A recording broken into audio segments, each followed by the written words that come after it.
Hello everyone, my name is Captain Shane Welticall from the Mandan Fire Department here in Mandan, North Dakota.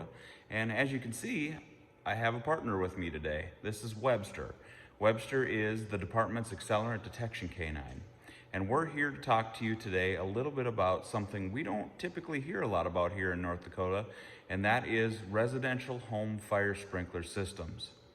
Now, there's a ton of information out there about sprinkler systems and a lot of myths, and we're going to see if we can clear some of those things up for you guys today.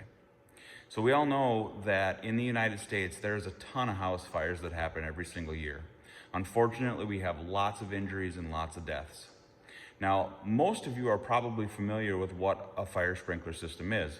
When you go into a commercial property like a Lowe's or a Home Depot and you look up in the ceiling and you see the fire sprinkler systems, those are designed to put out the fire and allow you time to escape safely out of the structure. So a commercial system typically deals with property protection and escape time of the patrons inside the business. Well, a residential sprinkler system, it has one sole purpose, and that purpose is to let you have more time to escape out of your home in the event of a fire. Now, a lot of you may be thinking, well, I have a newer home. Homes are built really, really safe nowadays. Well, that in part is true. However, a lot of the materials that they use nowadays are far less dense than the old legacy style construction that they used to use, meaning the wood is lighter and there's not as much mass to it. The materials that make up your couches, your plastics, things like that, those things are all made out of hydrocarbons. So what that means for us in the modern fire environment is that things like to burn faster and they like to burn hotter. So that means that when we have an emergency in our home, that the escape time that we have is going to be significantly less.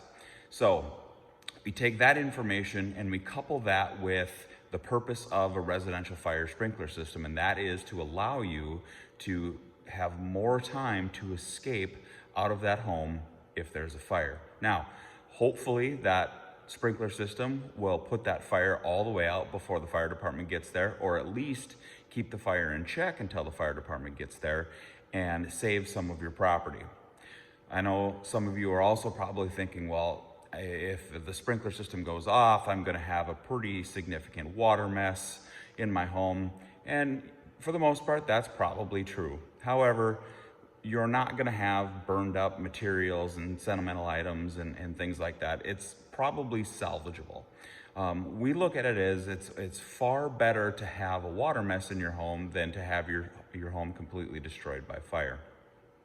Another myth I commonly hear when talking about fire sprinkler systems up here in North Dakota is that we're way too cold of a climate to have such a system. Well, that's just not true. The systems that we have nowadays that they're able to install can be installed in climates that get as cold as we do up here in North Dakota. So when it's 30, 40 degrees below zero out here, those systems are made to not freeze. They may use air or other methods in order to achieve that, but the result is the same. They can install those sprinkler systems, they won't freeze, and they will operate in the winter just as they would if it was in the summer. So the other myth that we hear every now and then is the sprinkler system will leak or it requires a significant amount of maintenance. Now, your sprinkler system can be looked at as almost like another or a second set of plumbing, if you will, in your home. That plumbing is prone to leaking. There's no exception to that, just as like your sprinkler system would be. Your sprinkler system could leak. It may require some maintenance. However, the benefits of that sprinkler system greatly outweigh any type of leaking or problems that you may have. There is some maintenance that we have to do every now and then as well, but it's not very expensive. When it comes to expenditures for the system in general, systems, a lot of people think they're super expensive to put in, and they're really not. A lot of it is plastic pipe and specialized sprinkler heads and a little bit of planning. And overall, it's not as bad as you think it would be. In fact, a lot of insurance companies will give you a really discounted rate if you put in a residential sprinkler system into your new construction home. Fun fact about that, 75% of Americans that were polled chose to pick a home that is sprinklered rather than unsprinklered, simply because they know the safety benefits of it. So when we talk about installing sprinkler systems and whatnot, there's so many myths out there that give people who don't want to install them kind of the ammunition to push back against it. We want to do everything we possibly can to keep our community safe, and this is a big one. Over 80% of house fires that happen have a lower death rate when the sprinkler system activated. That's a huge number. I'm going to say that again for you. Over 80% of fire sprinkler systems that activate allow people to get out and decreases the fire death rate by over 80%. It also increases the injury rate by 27%. Some of you may say, well, that doesn't seem like a very big number, but when the fire sprinkler systems activate, typically the injury has already taken place, or if the fire sprinkler system didn't activate because the fire was too small, that injury happened during that time. So those are two huge statistics that really give some ammunition to why we should be putting these systems in our home. Now, we could probably talk about this for another 20 minutes worth of video, but what I want to do for you guys is invite you to a event that we're going to be having. We're going to do what's called some burn cells. We're going to set up some identical cells that have some common residential furnishings and things like that inside of them. And one of these cells is going to have a sprinkler system and one is not. And we are going to light them both on fire.